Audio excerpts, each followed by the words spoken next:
Tennessee State University, who is the Vice President for Student Affairs at Tennessee State University.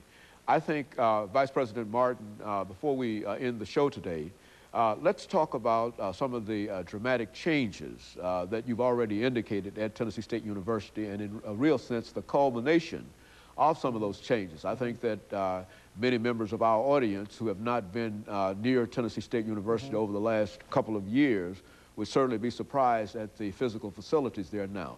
We understand that there was a tremendous amount of money given in terms from the state in terms of doing that. Let's talk about that, and let's talk about the physical facilities over the last few minutes, 5 minutes that we have of this show. Well, why don't I start with the Floyd Payne Campus Center. That's an excellent facility for student services. It's one of the finest facilities, I believe, that's around.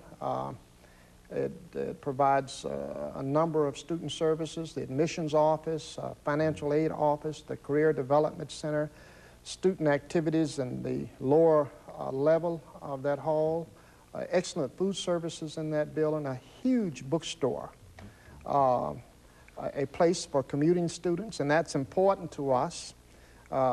It's important to us that commuting students would have the opportunity to sit, relax, to dine, to have locker space. Let me mention the Wilma Rudolph Residence Center, which is an excellent residential hall.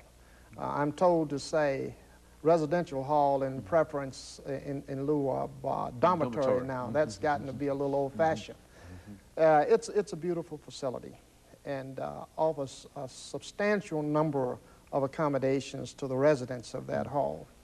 I do want to mention that we've improved residential life in all of our halls. Hill Hall has undergone substantial renovation, and we find that to be a very accommodating building, along with Epps Hall and along with Watson. So we've made changes in all of our residents.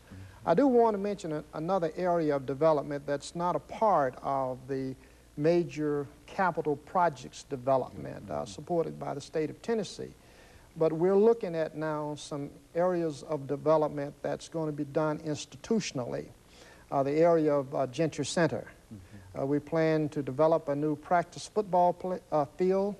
We plan to restructure and redevelop the Temple track field, which I know is extremely important to Tennessee State graduates, to Tennessee State students, and so we're looking at that level of development at this time. We expect to have a new softball field, new parking in that area. In fact, parking is going to be improved across the campus.